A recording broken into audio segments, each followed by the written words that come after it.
용서에 대해서 살펴보겠습니다. 인용한 성경은 한글 킹 제임스 성경입니다. 용서는 죄사함이라고도 말할 수 있습니다. 신약에서 구원과 관련된 중요한 교리들은 로마서와 갈라디아서에서 찾아볼 수 있습니다. 마태복음, 사도행전, 히브리서가 아닙니다. 죄를 사한다는 것은 빚진 것을 사해주거나 없애주기도 하고 탕감해주는 것을 말합니다.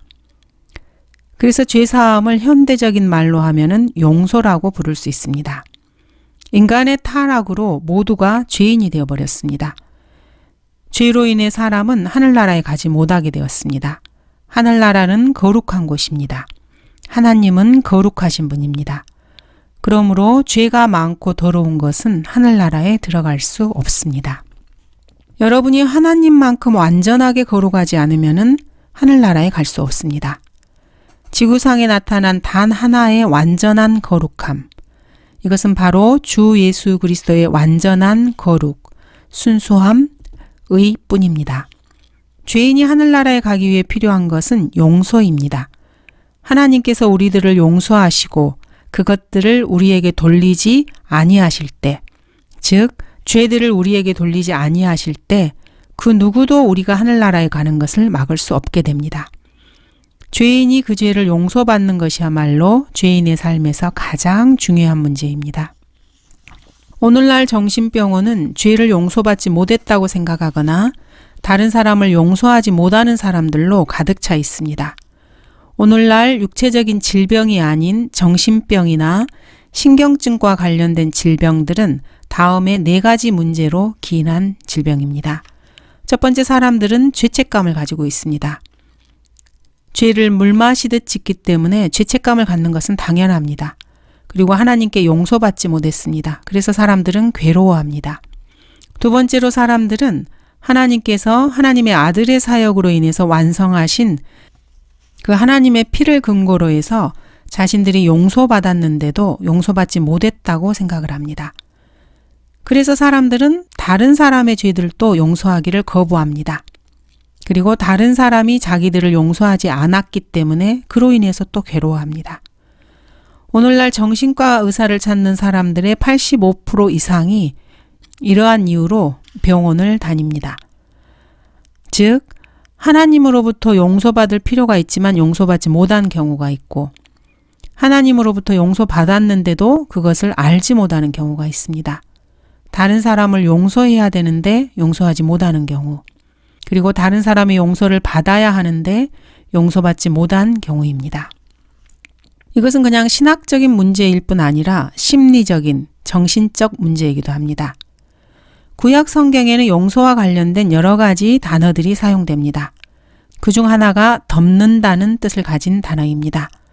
잘못된 행동과 죄가를 덮어준다는 의미입니다. 또 다른 하나는 들려 올려서 다른 것으로 옮긴다는 뜻으로 사용된 단어도 있습니다. 그래서 더 이상 그것을 갖지 못하게 한다는 뜻입니다.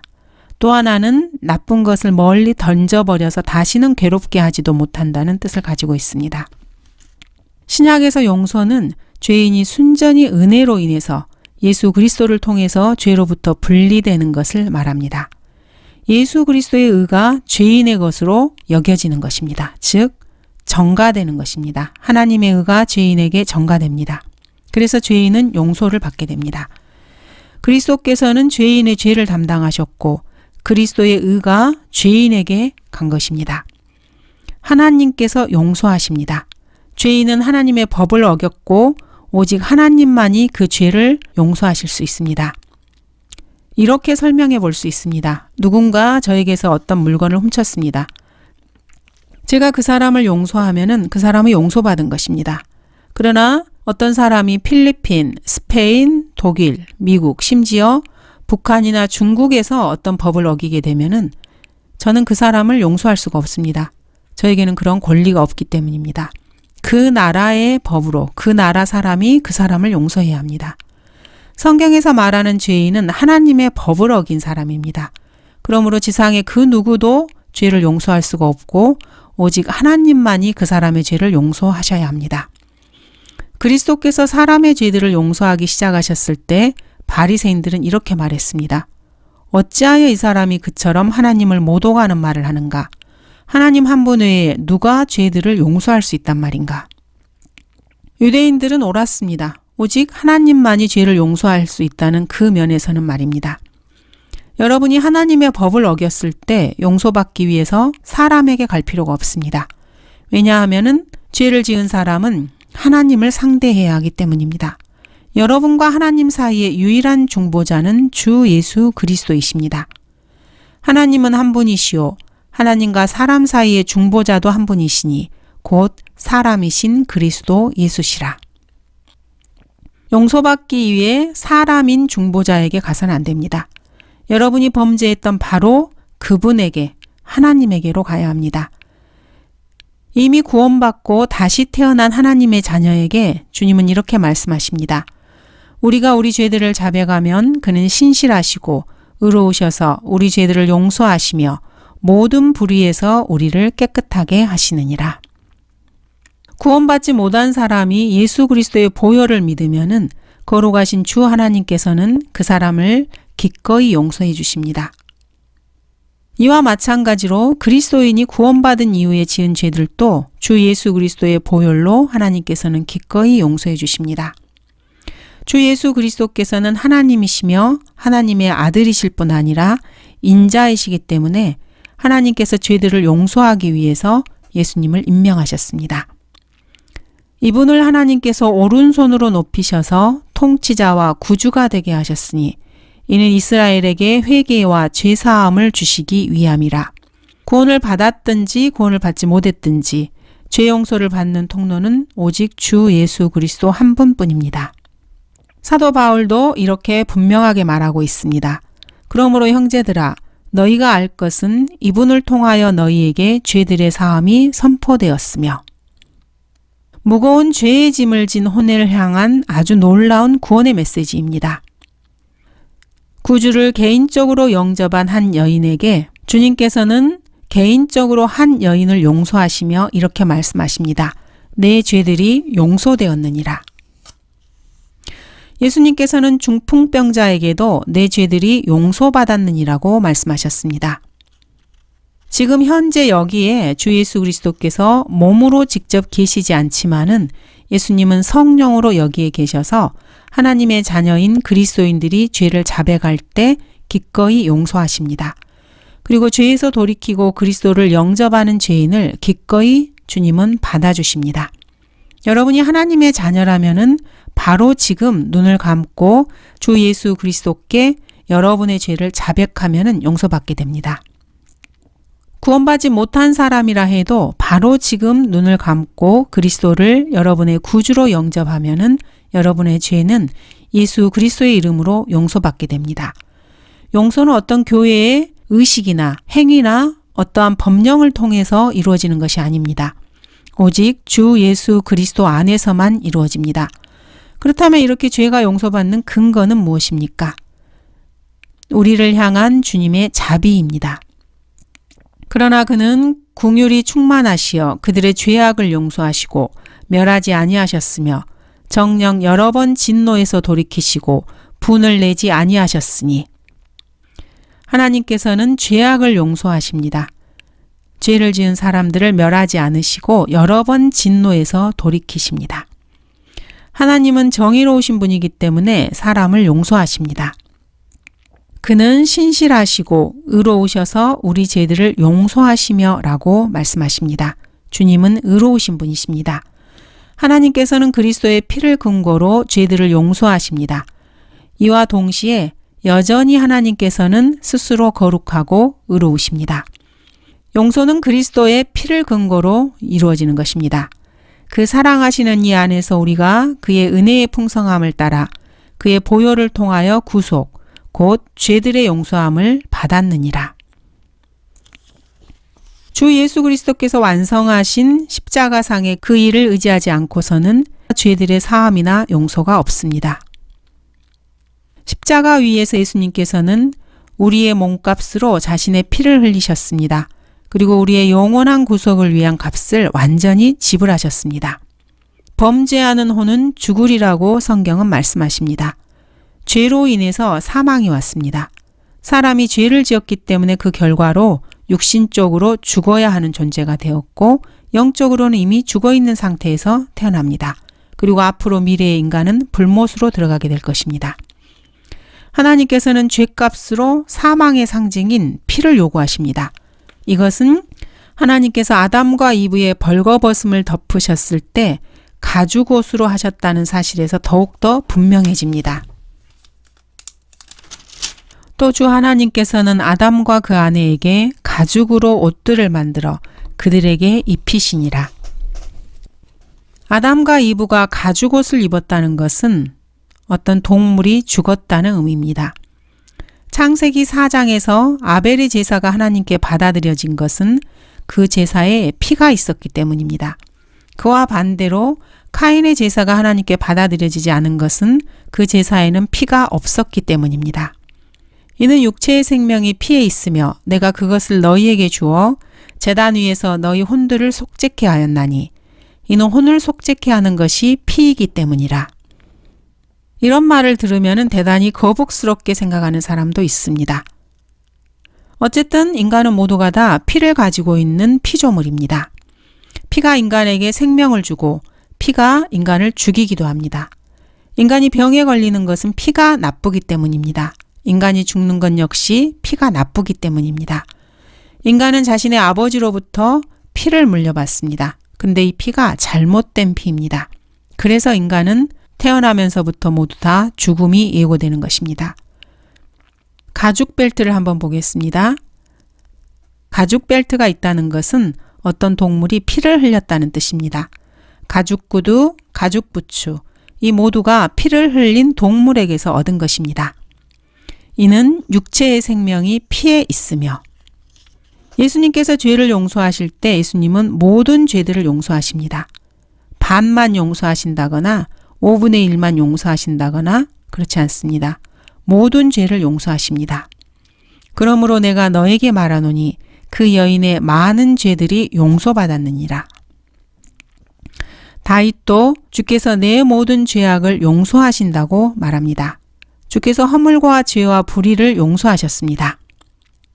죄가들을 용서받고 죄가 가려진 사람은 복이 있도다. 주께서 정죄하지 않으시고 그 영에 간사함이 없는 자는 복이 있도다. 모든 것이 용서받았습니다. 우리의 모든 허물을 용서하셨으니라고 골로새서 2장 13절은 말씀하십니다. 그러므로 내가 너희에게 말하노니 각종 죄와 모독은 사람에게 용서가 되나라고 예수님은 말씀하십니다. 그런데 용서받지 못할 아주 유일한 죄가 하나 있습니다. 주 예수 그리스도께서 이스라엘 백성에게 이 땅에 오셔서 사역하시고 계시던 당시에 주님께 더러운 영을 가지고 있다고 말하는 것입니다. 그 죄는 용서받지 못합니다. 그러므로 십자가 사건 이후에는 그 누구도 용서받을 수 없는 죄를 지을 수가 없습니다. 그런데도 지금 이 시대의 은사주의자들은 자신들의 방언을 악령의 역사라고 말하면은 그것이 곧 성령을 못 오가는 죄고 용서받을 수 없는 죄라고 우겨댑니다. 이러한 목사들이 아주 많이 있습니다. 자신의 거짓을 드러내는 사람에게 성령을 못 오겠다고 덮어씌우는 것입니다. 용서받을 수 없는 죄는 마가복음 3장 30절에 나옵니다. 이는 그들이 말하기를 그가 더러운 영을 지녔다고 함이더라. 예수님께 말하는 것입니다. 예수님을 보고 더러운 영을 지녔다고 하는 것이 바로 용서받을 수 없는 죄입니다. 그래서 지금 이 교회 시대에는 용서받을 수 없는 죄를 지을 수가 없습니다. 예수님께서 몸을 입고 이 땅에 계시지 않기 때문입니다. 단 하나의 죄라도 용서받지 못한 채 그대로 있으면은 그 사람은 하늘나라에 갈 수 없습니다. 지옥에서 영혼을 보내야만 합니다. 이것은 정말로 중요한 점입니다. 왜냐하면 요한계시록에서는 무엇이든지 더럽게 하는 것이나 가증한 일을 행하는 자나 거짓말하는 자는 결코 그곳에 들어오지 못할 것이라고 기록되어 있기 때문입니다. 단 하나의 죄도 여러분을 더럽게 할 수 있고 하늘나라를 더럽힐 수 있습니다. 한 가지 죄가 모든 사람에게 사망을 가져왔습니다. 우리는 이것을 창세기 3장에서 알 수 있습니다. 술 취하고 살인하고 강간하는 죄를 말하는 것이 아닙니다. 인간이 지은 한 가지 죄가 바로 보기에 좋고 먹기에 좋고 사람을 현명하게 할 수 있는 나무 열매를 따먹은 바로 그 죄였습니다. 이 죄 때문에 아담과 이브는 에덴 동산에서 쫓겨났습니다. 여러분이 저지르는 그 어떤 죄도 여러분을 하늘나라로 가지 못하게 할 수 있습니다. 여러분이 전능하신 하나님의 무제한 의를 가지고 있지 않으면 새 예루살렘에 들어갈 수 없습니다. 히브리서와 야고보서 구절을 붙잡고서 스스로의 노력으로 자신의 의로 자신의 행위로 구원받으려고 애쓰는 사람이 가장 불쌍한 사람입니다. 마태복음, 사도행전, 히브리서, 야고보서를 붙잡고 스스로 죄 없이 완벽한 인간으로 만들려고 애쓰는 구원받지 못한 사람들이야말로 비극 중에 비극입니다. 여기에는 목사와 성경교사, 설교자들이 다 포함이 됩니다. 이 세상에서 단 하나의 죄도 없는 완전한 의를 가지신 분은 오직 주 예수 그리스도 한 분뿐입니다. 주께서 이 땅에 계실 때 주님께서는 사람들에게 너희의 의가 서기관들과 바리새인들의 의보다 뛰어나지 못하면 결코 천국에 들어가지 못한다고 말씀하셨습니다. 죄가 하나라도 있으면 그 사람은 새 예루살렘에 들어가지 못합니다. 내가 거룩하니 너희도 거룩하라. 그러므로 하늘에 계신 너희 아버지께서 온전하신 같이 너희도 온전하라. 그러므로 인간의 힘으로는 하늘나라에 결코 들어갈 수 없습니다. 물침내, 황금률, 회개, 그 외에 다른 종교 행위를 아무리 한다 해도 구원을 얻기 위해서 아무리 애써도 그 사람은 결코 하늘나라에 갈 수 없습니다. 이는 그들이 하나님의 의를 모르고 자기들의 의를 세우려 함으로써 그들 스스로 하나님의 의에 복종하지 아니하였습니다. 그리스도께서는 모든 믿는 사람에게 의가 되시고자 율법의 끝이 되셨느니라. 자신의 힘으로는 하늘나라에 갈 수 없다는 것을 인지하고 하나님 앞에 그것을 인정해야 합니다. 그래야 자신을 포기하고 하나님의 의를 받아들일 수 있기 때문입니다. 행함이 없어도 불경건한 자를 의롭다 하시는 그분을 믿는 사람에게는 그의 믿음이 의로 여겨지느니라. 하나님의 의를 얻지 못하면 하늘나라에 갈 수 없습니다. 하나님의 의는 바로 주 예수 그리스도이십니다. 많은 사람들이 자신이 용서받았는지 의롭게 됐는지 알기 위해서 죽을 때까지 기다리려 합니다. 그런 사람에게는 복음이 소용이 없습니다. 복음을 통해서 이미 자신들의 죄가 용서되었다는 것을 알아야 하는데 말입니다. 그 안에서 우리가 그의 보혈을 통하여 구속, 곧 죄들의 용서함을 받았느니라. 어린 자녀들아, 내가 너희에게 쓰는 것은 그의 이름을 인하여 너희의 죄들이 용서되었기 때문이라. 자, 그러면 이런 죄들이 용서받으려면 어떻게 해야 합니까? 성경을 보니까 회개하고 자신의 죄들로부터 돌이키라고 기록되어 있습니다. 물침내나 사도행전 2장 38절에 그 믿음을 가지고는 결코 하늘나라에 갈 수 없습니다. 주 예수 그리스도의 은혜의 복음을 믿는 믿음을 통해서 하늘나라에 갈 수 있는 것입니다. 너희가 믿음으로 말미암아 은혜로 구원을 받았으니 이것은 너희에게서 난 것이 아니요 하나님의 선물이라. 행위에서 난 것이 아니니 아무도 자랑하지 못하게 하려 하심이라. 그러므로 믿음은 들음에서 나오며 들음은 하나님의 말씀에 의해서니라. 믿음의 순종은 그리스도를 신뢰하는 것입니다. 복음에 순종하는 것은 물침내와는 전혀 상관이 없습니다. 성경대로 믿는 그리스도인들은 당연히 거듭난 후에 침례를 받아야 합니다. 그 외에 그리스도인들이 해야 할 일들은 아주 많습니다. 기도하고 성경을 공부하고 전도지를 나누어주고 11조를 내고 그리스도께로 사람들을 구령하고 가정에서 기도의 제단을 쌓고 TV를 없애버려야 합니다. 그런데도 복음에 순종하는 것을 물침내에만 한정시키는 사람들이 있습니다. 그러면서 집에서 TV를 켜고 드라마나 쇼나 코미디를 보거나 여성 잡지나 영화 잡지를 버젓이 집에다 놔두고 있는 자들도 있습니다. 물침내를 통해서 자신들이 구원받았다고 생각하면서 그들이 복음에 순종하고 있다고 생각하는 것입니다. 구원받지 않은 사람이라면 죄 용서를 받기 위해서 그리스도를 구주로 영접해야 합니다. 그리스도를 구주로 영접한 사람이라면 자기의 죄를 자백해야 합니다. 우리가 우리 죄들을 자백하면 그는 신실하시고 의로우셔서 우리 죄들을 용서하시며 모든 불의에서 우리를 깨끗하게 하시느니라. 갈보리에서 죄의 용서를 받았다 해도 여러분이 하나님의 자녀로 살아가려면 죄를 자백해야 합니다. 자백하지 않은 죄가 있다면 용서받지 못합니다. 자백하지 않은 죄는 성도와 주님과의 교제에 장벽이 됩니다. 내가 내 죄를 주께 시인하고 내 죄악을 숨기지 아니하였나이다. 내가 말하기를 내가 내 죄가들을 주께 자백하리이다 하였더니 주께서 내 죄의 악을 용서하셨나이다. 셀라. 이것은 구약의 다윗의 경험이었습니다. 신약의 거듭난 성도들 역시 이러한 경험을 해야 합니다. 왜냐하면 성도는 죽기까지 죄를 전혀 짓지 않고 살 수는 없기 때문입니다. 그래서 시시때때로 자신의 죄들을 자백하고 버려야 합니다. 죄인이 그리스도를 자신의 구주로 영접하면 그 사람의 모든 죄는 그리스도로 인해서 용서를 받습니다. 과거, 현재, 미래의 모든 죄가 십자가에 못 박히게 됩니다. 어떻게 이런 일이 일어납니까? 그 사람이 그리스도의 죽음과 동일시되어서 그리스도와 함께 십자가에 못 박혔기 때문에 가능합니다. 바울은 내가 그리스도와 함께 십자가에 못 박혔으나 라고 말합니다. 성도의 과거, 현재, 미래의 모든 삶이 십자가에서 죽으신 주님과 함께 지금 영원한 생명과 하나가 되어 있습니다. 성도의 미래의 죄들에 대한 철학적이고 신학적인 문제가 단번에 다 해결되었습니다. 여러분이 구원받았다면 여러분은 그리스도 안에 있고 그리스도께서 여러분 안에 계십니다. 여러분은 영생을 소유했고 영생은 여러분 안에 있으며 여러분의 모든 삶은 과거, 현재, 미래에 예수 그리스도와 동일시됩니다. 그러므로 사법적, 법률적 견지에서 보면은 여러분의 죄들은 영원히 용서받았고 사해졌습니다. 구속되었고 속죄되었고 이미 처리되었으며 제거되었습니다. 죄들이 멀리 놓여졌습니다. 그러나 성도의 삶과 관련된 죄들을 이야기할 때 우리는 이것이 또 다른 이야기라는 것을 알 수 있습니다.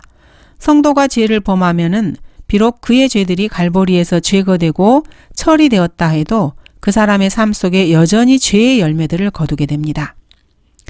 그리스도인은 그래서 늘 주의해야 합니다. 속지 말라. 하나님은 우롱당하지 아니하시느니라. 이는 사람이 무엇을 심든지 그대로 거둘 것이기 때문이라.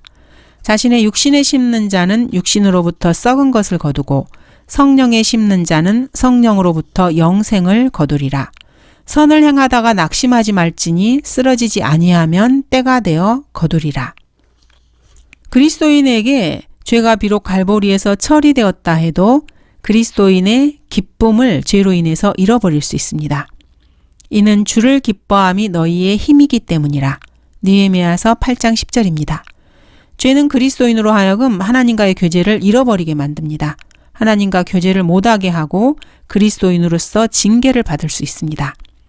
이 때문에 너희 가운데 많은 사람이 약하고 병들었으며 상당수가 잠들었느니라. 만일 우리가 우리 자신을 판단한다면 판단받지 않으리라. 그러나 우리가 판단을 받는 것은 주께 징계를 받는 것이니 이는 우리로 세상과 함께 정죄받지 않게 하려 함이로다. 하나님의 자녀라면은 그가 범죄하게 되면은 많은 것을 잃게 됩니다. 주 예수님의 이름으로 갈보리에서 모든 죄들이 용서받았다 해도 죄로 인해서 성도는 하나님과의 교제를 잃게 되고 자신의 기쁨을 잃게 되며 간증, 유업, 그리스도의 심판석에서 보상, 때로는 건강을 잃게 됩니다. 그리고 때로는 목숨까지도 잃게 됩니다. 그러므로 그리스도인이라면은 자신의 죄들을 자백해야 합니다. 우리가 우리 죄들을 자백하면 그는 신실하시고 의로우셔서 우리 죄들을 용서하시며 모든 불의에서 우리를 깨끗하게 하시느니라. 용서는 그리스도인들에게 쉬운 일이 되어야 합니다. 다른 사람들을 용서해야 합니다. 그때 베드로가 주께 와서 말씀드리기를 주여 내 형제가 내게 죄를 지으면 몇 번이나 그를 용서해 주어야 하리이까 7번까지 하리이까 라고 하니 예수께서 그에게 말씀하시기를 나는 너에게 7번까지라고 말하지 않고 70번씩 7번까지라고 하노라. 너희는 서로 친절하고 다정다감하며 서로 용서하되 하나님께서 그리스도를 위하여 너희를 용서하신 것 같이 하라. 그리스도인은 어느 때든지 어떤 상황에서든지 가장 지독한 온수라 해도 단번에 용서할 수 있는 그런 마음 상태를 유지해야 합니다. 이 말은 그리스도인에게 아무리 강조해도 지나치지 않습니다. 성경대로 믿는 사람들처럼 강하고 거칠고 분명하고 직선적인 어투를 사용하게 되면은 자주 사랑이 아닌 증오를 가지고 있는 사람들이라고 비난을 받게 됩니다. 그렇지만 성경대로 믿는 사람들을 비난하는 사람들은 부드럽고 애매모호하고 입에 발린 말은 잘해도 실제 상황이 벌어지면은 용서가 뭔지도 모르는 위선자로서의 자신의 본색을 드러냅니다. 용서의 문제는 마음에 달려 있습니다. 마음속에 누군가에게 쓴뿌리를 오래 간직하면은 거듭난 그리스도인이라도 합당하지 않습니다. 누군가 용서를 구하면은 그 즉시 무조건 용서해줘야 합니다. 이 문제에 대해서는 기도할 필요조차 없습니다. 무조건 즉시 용서하십시오.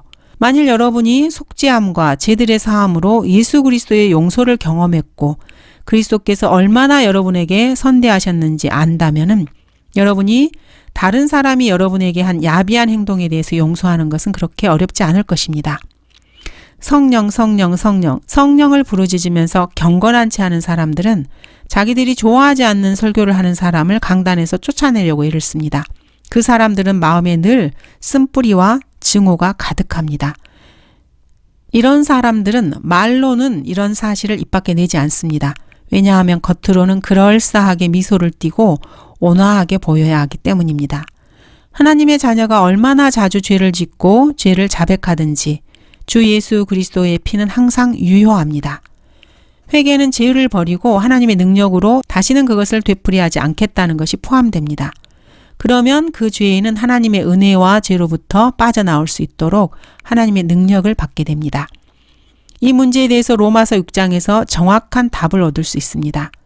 은혜가 넘치게 하려고 죄에 거하겠느냐? 이 질문은 참으로 심오합니다. 이에 대한 답변은 결코 그럴 수 없느니라입니다. 우리에게 죄 지은 자를 몇 번이나 용서해 줘야 합니까?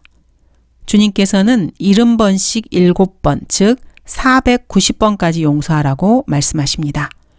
여러분은 그렇게 여러 번 다른 사람을 용서하신 적이 있습니까? 주님을 알고 주님께 용서에 관한 조언을 구한 하나님의 자녀에게 주님께서 그런 답변을 주셨습니다. 하나님께서 그리스도를 위하여 너희를 용서하신 것 같이 다른 사람을 용서하라고 말씀하십니다. 하나님께서 여러분을 용서하셨다면 여러분도 확실히 다른 사람을 용서하실 수 있습니다. 감사합니다.